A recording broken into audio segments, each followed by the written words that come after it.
रानू चिड़िया अपनी बेटी के साथ दूसरे जंगल से आती है। रानू चिड़िया अपना सामान एक जगह रखती है और अपनी बेटी से कहती है, गुड़िया बेटी, इस जंगल में सूखी लकड़ियाँ कहाँ से मिलेंगी? मैं किसी से पूछ कर आती हूँ, आप यहाँ बैठ जाएं। मम्मा, क्या हम लकड़ियों के बिना घर नहीं बना सकती? नहीं बेटी, लकड़ियों के बिना घर कैसे बन सकता है? फिर रानू चिड़िया अपनी बेटी को एक पेड़ के नीचे बिठाकर सूखी लकड़ियाँ लेने चली जाती है। मामा चिड़िया एक बूढ़ी फाख्ता से पूछती है, माँ जी, मैं इस जंगल में नई आई हूँ, मुझे और मेरी बेटी को अपने लिए घर बनाना है। हमें घर बनाने के लिए सूखी लकड़ियाँ कहाँ से मिलेंगी? बेटी, ये जंगल हरा भरा है, इस जंगल में तो सूखी लकड़ियाँ नहीं है। आपको अगर घर बनाना है तो दूसरे जंगल से सूखी लकड़ियाँ लानी होंगी। मैं तो अकेली हूँ, मैं अकेली ये सब कैसे कर सकती हूँ? ठीक है माँ जी, मैं तिनकों से अपना घोंसला बना लेती हूँ और फिर जब बारिश होगी तो देखा जाएगा। रानू चिड़िया वहाँ से चली जाती है। वो सामने नारियल का पेड़ है, उस नारियल के पेड़ पर नारियल के फल भी लगे हुए हैं। हम दोनों माँ बेटी उस नारियल के फल को भी तो अपना घर बना सकती हैं।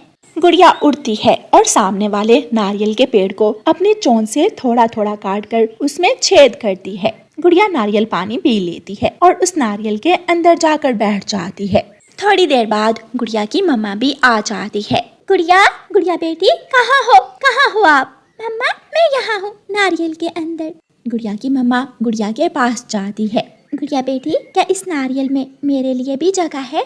हाँ मम्मा, हम दोनों माँ बेटी इसके अंदर आसानी से रात गुजार सकती हैं। मम्मा चिड़िया खुश हो जाती है और उस नारियल के अंदर चली जाती है। मुझे सूखी लकड़ियाँ नहीं मिली, लेकिन ये भी अच्छा है, ये नारियल का घर सुरक्षित भी है और मजबूत भी। फिर दोनों माँ बेटी वो रात उसी नारियल के घर में गुजारती हैं। दूसरे दिन एक कौवा और एक कौवी उड़ते हुए वहाँ आ जाते हैं। कालू जी, मुझे तो भूख लगी है, कोई फल खाने को दिल कर रहा है। वो देखो सामने नारियल के पेड़ पर एक नारियल का फल लगा हुआ है, हम वो फल जाकर खा लेते हैं।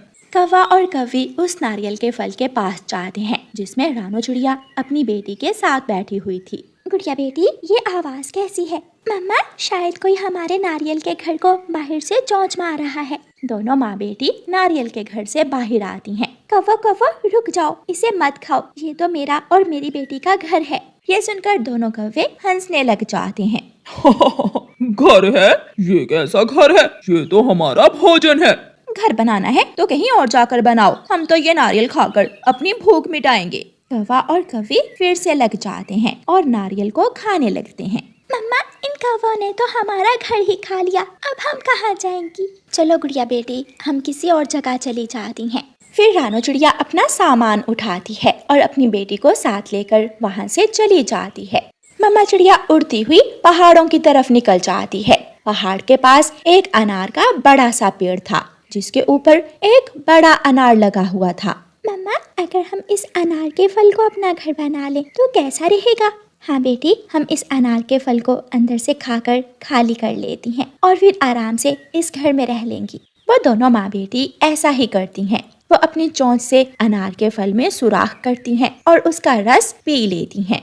मिठू तोता भी उसी जंगल में रहता था। वो भूखा था, वो भोजन की खोज में इधर उधर उड़ता फिर रहा था। उसे शाम हो जाती है। जब शाम के मिठू तोता पहाड़ों की तरफ जाता है तो उसे अनार का फल दिखाई देता है। मिठू तोता वहाँ जाता है। चिड़िया चिड़िया, तुम इस अनार से बाहर निकल जाओ, मैं इसे खाने आया हूँ।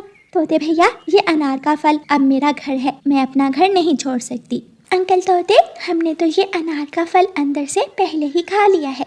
मैं इसका रस नहीं बल्कि छिलका खाता हूँ। आप बाहर निकलो, ये जंगल के फल खाने के लिए है, घर बनाने के लिए नहीं है। नहीं, हम नहीं निकलेंगे, तुम जाओ यहाँ से। मैं अभी कौवों को बुला कर लाता हूँ। तोता गुस्से में वहाँ से चला जाता है। कौवे कौवे, एक चिड़िया ने अनार के फल में अपना घर बना लिया है, उसे बाहर निकालो, मैं उस अनार के फल को खाना चाहता हूँ। वो चिड़िया कभी नारियल के फल को घर बना लेती है तो कभी अनार के फल को। कालू जी, अब तो उस चिड़िया को इस जंगल से बाहर ही निकालना होगा, वरना वो इस जंगल के सारे फल घर बना बना कर खराब कर देगी। कौवा और कौवी तोते के साथ जाते हैं। चिड़िया, तू सीधे से अनार से बाहर आएगी या लगाऊं एक दो? कौवे, तुम मुझे कहीं भी रहने नहीं देते हो, मैं जहाँ भी अपना घर बनाती हूँ तुम वहाँ ही आ जाते हो। अगर तुमने दोबारा किसी फल को अपना घर बनाया तो हम तुम्हें इस जंगल से बाहर निकाल देंगे। चिड़िया कौवों से डरती थी, इसलिए वो अनार से बाहर निकल जाती है। और मिठू तोता झट से उस अनार के खोखले फल को खाने लग जाता है। दोनों माँ बेटी वो रात एक पेड़ के नीचे बैठकर गुजारती हैं। मम्मा, सुबह क्या करना है? बेटी गुड़िया, सुबह हमें कुछ ऐसा घर बनाना है जिससे कौवों को कोई एतराज ना हो। हम दोनों माँ बेटी पत्तों से घर बनाएंगी। मम्मा, क्या पत्तों से घर बन जाएगा? हाँ, जब मैं छोटी सी थी तो मेरी माँ केले और दूसरे पेड़ के पत्तों से घर बनाया करती थी। सुबह हो जाती है। मम्मा चिड़िया एक केले के पेड़ से कुछ पत्ते तोड़ती है और उन पत्तों को एक जगह इकट्ठा करती है। गुड़िया बेटी, जब तक मैं पत्ते साफ करती हूँ आप झील किनारे जाओ और सूखी घास ले आओ। ठीक है मम्मा। दोनों माँ बेटी मिलकर काम करती हैं और शाम से पहले ही अपना पत्तों का घर बना लेती हैं। जब शाम होती है तो आसमान पर काले बादल छा जाते हैं। रानो चिड़िया और गुड़िया अपने पत्तों के घर में छुप जाती हैं। कौवों का तो तिनकों का घोंसला था। तेज बारिश शुरू हो जाती है और कौवे तिनकों के घोंसले में बारिश से भीग रहे थे। गोरी गोरी, उस चिड़िया ने कोई ना कोई जुगाड़ जरूर लगा लिया होगा। चलो हम उसके पास जाते हैं। कालू जी, अब तो चिड़िया ही हमें भीगने से बचा सकती है। दोनों कौवे उड़ते हैं और जंगल में थोड़ी दूर उन्हें एक पत्तों का घर दिखाई देता है। वो पत्तों का घर सबसे अलग है, वो जरूर चिड़िया का होगा। वो दोनों वहाँ चले जाते हैं। चिड़िया चिड़िया, बात सुनना। चिड़िया दरवाजा खोलती है। कौवे, अब क्या पत्ते भी तुमने खाने हैं? मैंने तो इस बार पत्तों का घर बनाया है जो किसी काम के नहीं आपके। चिड़िया बहन, हमें माफ कर दो और हमें अपने पत्तों के घर में थोड़ी देर आ लेने दो। हम बारिश में भीग रहे हैं। फिर चिड़िया कौवे और कौवी को अपने पत्तों के घर में ले जाती है। कौवे चिड़िया से शर्मिंदा थे और चिड़िया का शुक्रिया अदा करते हैं। प्यारे दोस्तों, इस कहानी को लाइक, अपने दोस्तों के साथ शेयर और चैनल को सब्सक्राइब करना बिल्कुल मत भूलना। आपका धन्यवाद। मम्मा चिड़िया रोटी बना रही थी और उसके दोनों बच्चे उसके पास बैठे हुए अपनी अपनी बारी का इंतजार कर रहे थे। मम्मा, पहले मुझे रोटी दे, मैंने अपना स्कूल का बैग भी तैयार करना है अभी। गुड़िया बहन, आप हर रोज ऐसा ही करती हैं। आज तो पहले रोटी मैं ही खाऊंगा। अच्छा, लड़ाई मत करें, मैंने दोनों के लिए ही रोटी बना ली है। फिर मम्मा चिड़िया अपने दोनों बच्चों को रोटी देती है। बच्चे रोटी खा लेते हैं। गुड़िया अपना स्कूल बैग तैयार करती है और मम्मा चिड़िया उसे स्कूल छोड़ने जाने की तैयारी करती है। कुकू बेटा, घर में ही रहना, अगर कोई आए तो दरवाजा मत खोलना। मम्मा, वापस आते हुए मेरे लिए गुब्बारा लेकर आना। मैं ले आऊंगी, मगर दरवाजा मत खोलना। गुड़िया अपनी मम्मा के साथ स्कूल चली जाती है। बड़े पेड़ के पीछे छुपा हुआ दुष्ट कौवा कई दिनों से चिड़िया के घर पर नजर रखे हुए था। वो बच्चे पकड़ने वाला बुरा कौवा था। मम्मा चिड़िया को जाता हुआ देखकर दुष्ट कौवा चिड़िया के दरवाजे पर आता है। क्या कोई इस घर में है? कोई है? ये कौन है? ये आवाज तो मुझे कबूतर अंकल की लग रही है। कोई है तो मुझसे गुब्बारे ले ले। हाँ, मैं घर में हूँ अंकल, मैं अभी आता हूँ। कुकू जल्दी से दरवाजा खोलता है। मैं समझा आप कबूतर अंकल हैं, मगर आप कौन हो? तुझे तेरी मम्मा बताना भूल गई होंगी, मैं तुम्हारा कौवा ताया हूँ। मेरे पास रंग बिरंगे गुब्बारे हैं, क्या तुम गुब्बारा लोगे? कौवे ताया, मुझे गुब्बारे बहुत पसंद है, क्या आप मुझे लाल रंग का गुब्बारा दे सकते हैं? हाँ, क्यों नहीं। फिर कौवा अपनी थैली से कुकू को लाल रंग का गुब्बारा निकाल कर दे देता है। कैसा लगा तुम्हें ये गुब्बारा? बहुत अच्छा, मेरी बहन के लिए भी एक गुब्बारा दे दें कौवे ताया। आप अपनी बहन और मम्मा के लिए भी लेना चाहते हो लाल रंग का गुब्बारा? तो मेरे साथ आओ, वो सामने बड़े पेड़ के पीछे मेरा घर है, मैं दूंगा तुम्हें ढेर सारे लाल रंग के गुब्बारे। ये सुनकर कुकू बहुत खुश होता है। अगर आप मेरी मम्मा के लिए भी गुब्बारा देंगे तो मम्मा बहुत खुश होंगी। मैं तेज उड़ सकता हूँ, चले मैं आपके साथ जाता हूँ। फिर कालू कौवा कुकू को साथ लेकर उड़ता है। कौवा कुकू को जंगल की दूसरी तरफ बड़े पेड़ों के बीच ले जाता है। कौवे ताया, मुझे डर लग रहा है, ये जगह मैंने पहले कभी नहीं देखी। डरने की कोई जरूरत नहीं है, यहाँ मेरे सिवा कोई नहीं है। अंदर आ जाओ और अपनी पसंद के गुब्बारे ले लो। कौवा धोखे से कुकू को घर के अंदर ले जाता है और दरवाजा बंद कर देता है। मम्मा डांटेंगी, आप मुझे जल्दी से गुब्बारे दे दें, मुझे मम्मा के आने से पहले पहले घर जाना है। गुब्बारे? कौन से गुब्बारे? अब तुम यहाँ रहोगे मेरी कैद में, और मैं तुम्हें किसी चील को बेचकर कमाऊंगा ढेर सारा दाना, या फिर बदले में पके हुए फल। कुकू रोने लग जाता है। छोटे बच्चे, यहाँ कोई नहीं है जो तुम्हारे रोने की आवाज सुन सके। चुप कर जाओ। कौवा कुकू को रस्सी से बांध देता है। मैं कह रहा हूँ चुप कर जाओ। अगर ज्यादा रोने की कोशिश की तो जान से मार दूंगा। मुझे नींद आ रही है, मैं सोना चाहता हूँ। कौवा सो जाता है और कुकू डर कर बैठ जाता है।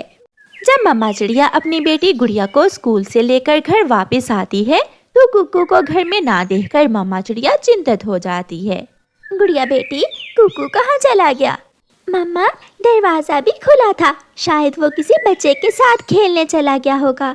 आप कबूतर अंकल के घर जाकर पूछें और मैं तोते अंकल के घर जाती हूँ। फिर मम्मा चिड़िया घबराई हुई कबूतर के घर जाती है। नहीं नहीं चिड़िया, तुम्हारा बेटा यहाँ तो नहीं आया। किक्की तो सुबह से अपने घर में है।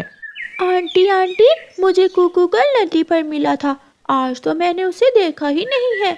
कबूतर भैया, ना जाने कुकू कहाँ चला गया है। मैंने घर से जाते समय उसे कहा भी था कि घर में रहना।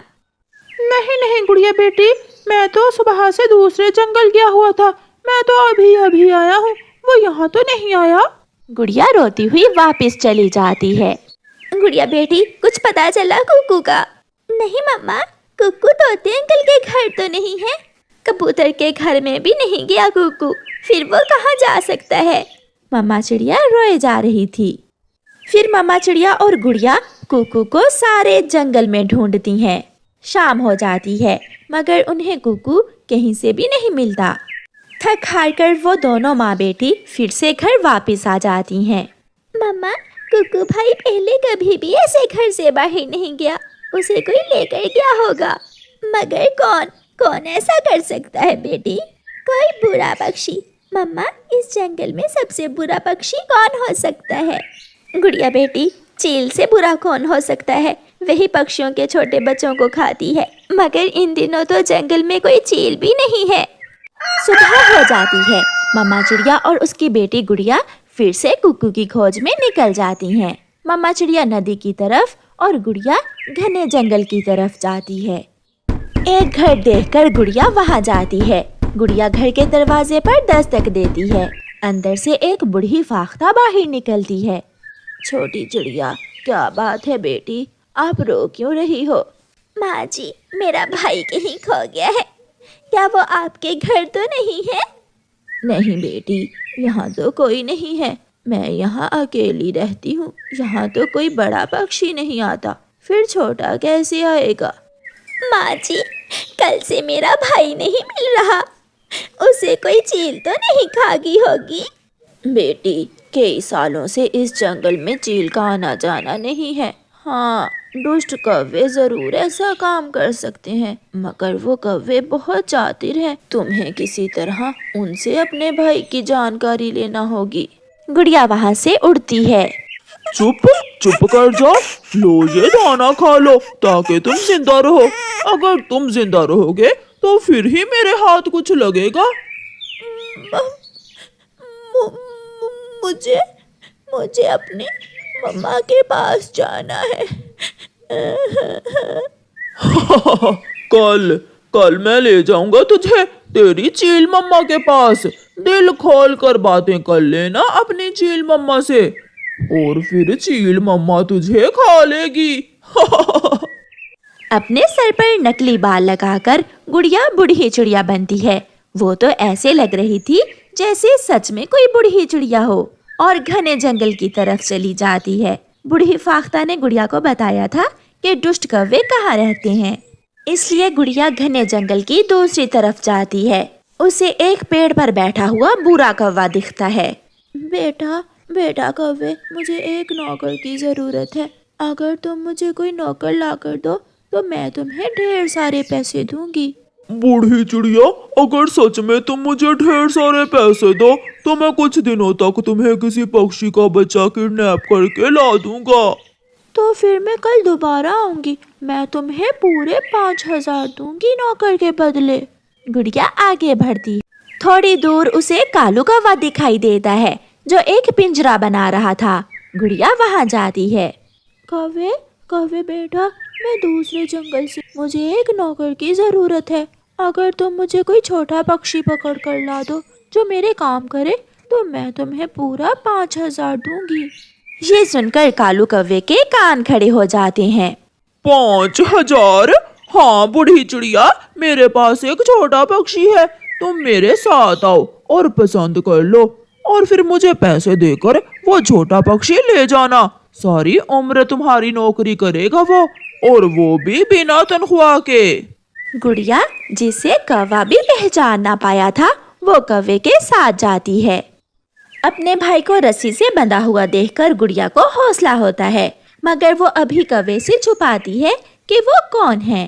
ये बूढ़ी चिड़िया, ये बच्चा कैसा है? इसे मैं कल ही किडनैप करके लाया हूँ चील को देने के लिए। हाँ, अगर तुम मुझे अच्छी कीमत दो तो ये तुम ले जाओ। मैं अभी पैसे लेकर आती हूँ, तुम मेरा इंतजार करो। बूढ़ी चिड़िया, जल्दी आना वरना मैं इसे चील को दे दूंगा। मैं अभी आई बेटा। गुड़िया जल्दी से उड़ती हुई जाती है और पुलिस को साथ लेकर थोड़ी देर बाद वापस आ जाती है। पुलिस? मैंने क्या किया है? गुड़िया अपने सर से नकली बाल उतारती है। तुमने मेरे भाई कुकू को किडनैप किया है। पुलिस, ले जाओ इस दुष्ट कौवे को। तुम्हें उल्टा लटका कर मार पड़ेगी तो फिर ही तुम सुधरोगे। गुड़िया, गुड़िया बहन, आपने मुझे बचा लिया, वरना ये कौवा मुझे चील के पास लेकर जाने वाला था। फिर पुलिस कौवे को पुलिस वैन में डालकर ले जाती है और गुड़िया अपने भाई को लेकर घर चली जाती है। मम्मा चिड़िया अपनी बेटी की अक्लमंदी पर बहुत खुश थी। वो अपने बच्चों को गले से लगा लेती है। गुड़िया, गुड़िया बहन, सच में मैं भी आपको पहचान न सका। हाँ कुकू बेटा, मगर अब पहले रोटी मैं ही खाऊंगी। फिर वो सब हंसने लग जाते हैं। उधर दुष्ट कौवा पुलिस से पिट रहा था। हाय हाय हाय, मर गया रे, हाय। प्यारे दोस्तों, इस कहानी को लाइक, अपने दोस्तों के साथ शेयर और चैनल को सब्सक्राइब करना बिल्कुल मत भूलना। आपका धन्यवाद।